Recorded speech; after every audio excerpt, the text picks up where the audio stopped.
kidnapped the Lindbergh baby and killed O.J.'s wife.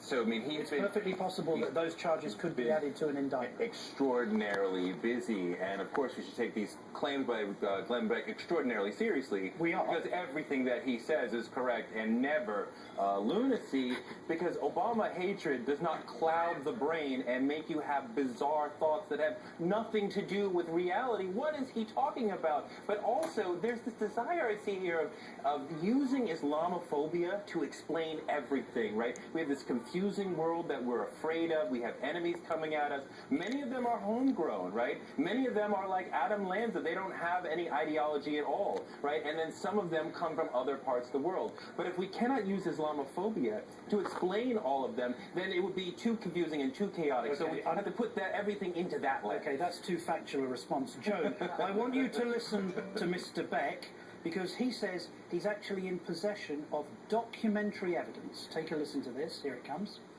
Then suddenly, after the president meets with the Saudis and then John Kerry meets with the Saudis, all of a sudden, he's not a person of interest, and somebody goes in and tries to delete this file. They try to get rid of all of the evidence. After the Blaze reports it, they try to get rid of all of it. There you are, Joan. They tried to get rid of the evidence. They got rid of the evidence because they had put him on the watch list because they were interrogating him. They actually did what they were supposed to do. They were concerned about this Saudi kid, and then when they discovered that he had nothing to do with the plot, he was a victim running away because that's what a sane person would do, they took him off the watch list. And so the system worked, and Glenn Beck is still spewing this. And you know what's really interesting? Fox itself, I believe it was Bret Baier, debunked this. Well, you, as always, have anticipated me, because there is a slight problem. Mr. Bret Baier of the same Fox News channel looked into that document. There he is, and he's waving the piece of paper, and he calls it, in his words, false and misleading. So is it possible that the third man may be a figment of their imagination? Is that possible?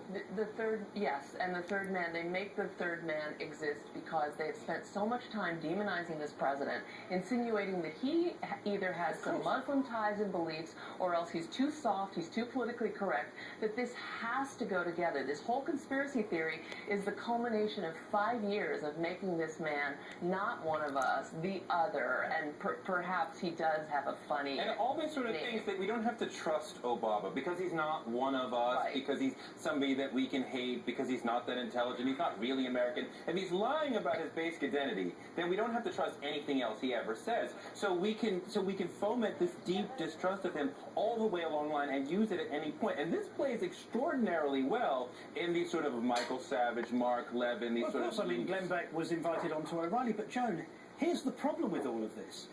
According to Glenn Beck, there are 6 members of Congress who are going to open an investigation into this conspiracy theory about a third man. I believe that. I believe that. I'm sure we have 6 members of Congress crazy enough. I mean, Louis Gohmert's got to be on the list, you know? Yeah. We have 6 members of Congress who believe it. But, you know, the thing about O'Reilly that's so cynical, I mean, Roger Ailes had the good sense to get rid of Glenn Beck, to realize Glenn Beck was becoming a terrible embarrassment to Fox. And O'Reilly brings him back because, I don't know, he's having an issue with his ratings, and he's got to gin up the Islamophobia and now give Glenn Beck another Fox platform to spew this stuff.